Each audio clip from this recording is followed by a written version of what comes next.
Hey, this is Thomas Mashad. Welcome back to Brain Doodles. In this lesson of faces and figures, we're going to take a look at seeing how we can draw both the male and the female figure and some variations of maybe some tall, short, and figures that are in action. Also, we'll take a look and see how we can add this to our toolbox in our visual note-taking.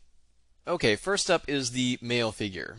Okay, and for the male figure, we're going to start out with a basic rectangle shape. Now, we're not going to start out with the head first. We're starting out with the body. And the body, we could, make it perfectly rectangular. We could make it wide and then maybe narrower just a little bit down at the bottom.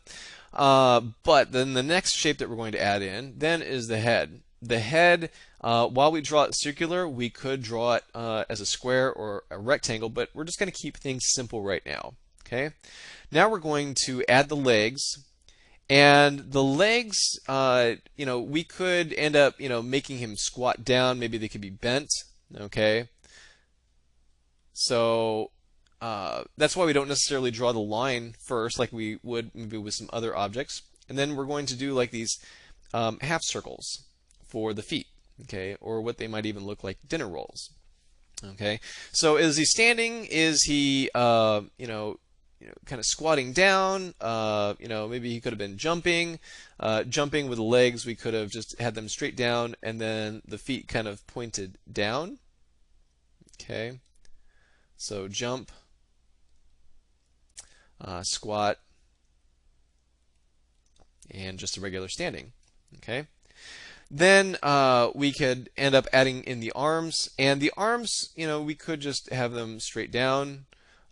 He could be waving hi to us, so we could kind of have a curl up, and the hands, it could just be like a couple of ellipses added onto it, kind of like a little flower, like a leaf, and then a larger leaf up at the top. And then certainly we could add in our talk bubbles, so we could add in hi or whatever he's ending up saying. Okay. So here we have the male, and now let's go ahead and take a look at the female. The female, very similar to the male, we are going to start out with the body. I'm going to, instead of drawing a rectangular shape, you'll notice I started out with a slight line and then angled out, and then did another angle out, and then a straight line. And hopefully this kind of looks a little bit more like a skirt or a dress being worn. Okay, and then next drawing the head and the legs. Now depending on how long you draw the legs, you could be saying that it's a very short dress or it could be a very long dress. Okay, and then two little dinner rolls for the feet. Once again, for the arms, we could add other poses: arm out, upper arm, lower arm, and then the hand. And the hand could just really kind of be just a little line out. If you wanted to draw a little half circle, you could do that. Maybe you have your figure holding something. So maybe the arm comes out, and then we do, there's a certain word. Maybe it's part of a beginning of a presentation in our slides, and then we draw a frame around it. We haven't drawn the hand yet for our female, and then the little hand that's holding the sign. Okay, we could have had that slightly bent if we wanted to. So here we have the female. Okay, so we have the male, the female, and then from there you could draw, somebody who was tall, and whether it was a male or a female, just having something that is a very long body and then long legs. Okay, versus somebody who maybe is not quite so tall. So all of that would be, relative, and so we could, shrink everything in. Okay. So, how would you draw somebody who was tall? How would you draw somebody who was short? Maybe fat. What types of circles, what type of shapes do we think of? Maybe like a circle, maybe a square. So all of these things, try to practice drawing all of these things out. Now the next thing we're going to take a look at is taking a look at maybe a figure in action. Now let's say we wanted to draw a figure that is running. Okay, now there's a lot of different action things you could do: running, jumping, there's riding a bike. Things can be, a little bit more complex. But for running, we're also going to start out with the body. Okay, I'm going to start out with the curved line, and then I'm going to add another curved line that kind of pushes out away. Okay, so this is the body. First is the body. Second, of course, is our head. Now, my guy's going to run pretty fast, so his head's really leaning back. Okay. Then we're going to draw the legs. And on this one, don't be too, concerned about how things are going to look. I have one leg that's kind of kicking up, and the other one that's going to be kicking back. So angled line, angled lines, and then the half circles, okay, or the ellipses. Now, you'll notice that, as I've said before, we don't put him on the ground right away. We could end up drawing lines down here to showing that he's, running off the ground, okay? Then the arms are going to kind of do this same action as the legs did. One arm is going to come, out and then up, and the hand might be in a fist there. And then the other arm is going to come straight back out and then down and then a circle. Okay, so he's running fast, and we can put some lines back here. And maybe that we're trying to say, we need help on something, or maybe this particular character in a book needed help, was running away from something. What are they running away from? Was it something physical? Was it something that was in their head? Whatever it might be. Okay, but we're just showing that there's an action of running.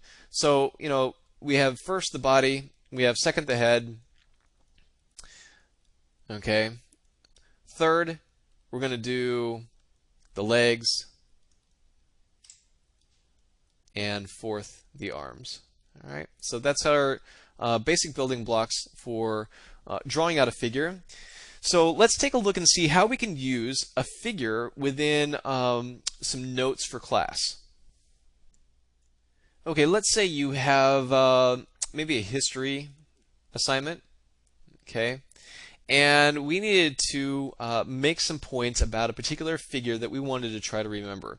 This figure that we're going to look at is going to be tall, all right? So you might even, think about these things ahead of time, that, that they're tall, that they often wore a suit, that they had a beard, and there was a hat, okay? So let's kind of make this type of a figure. Number one, that they were tall. So we have a kind of a lengthy rectangular shape. Then we're going to add in second, of course, is the legs with the feet. Okay. Of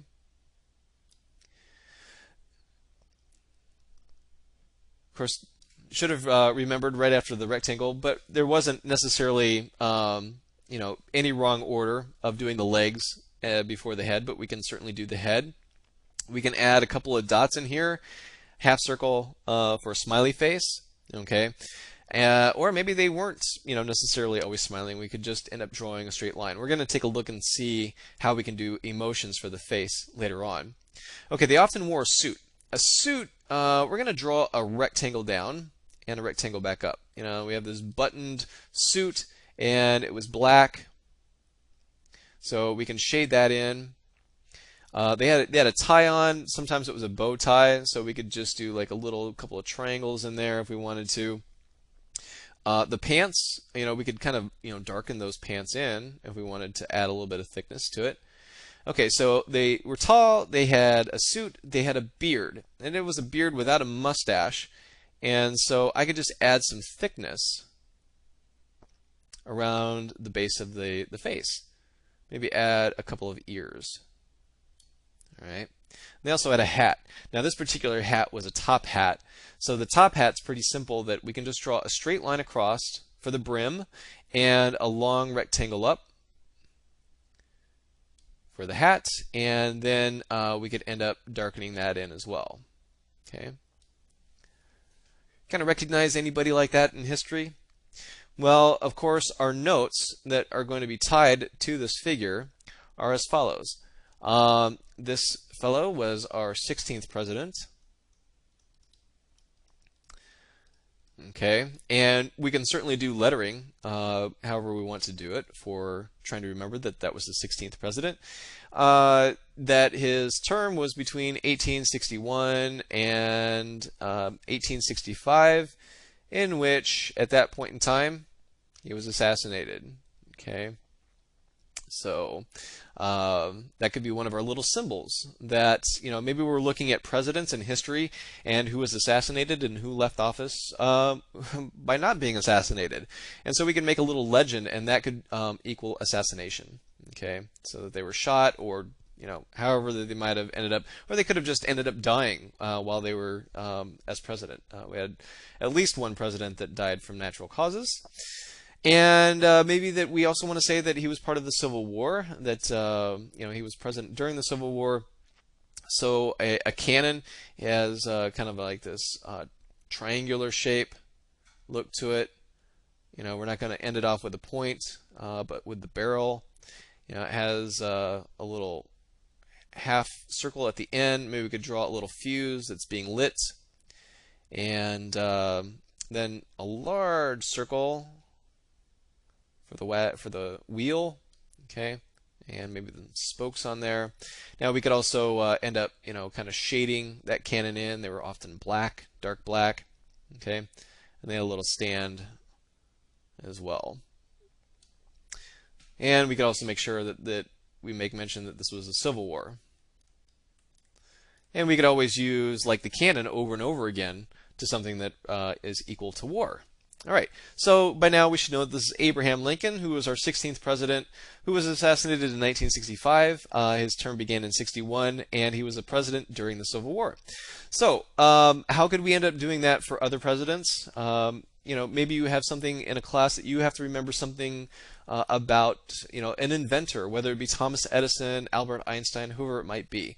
How can you use the figure in order to associate that with certain events in their history?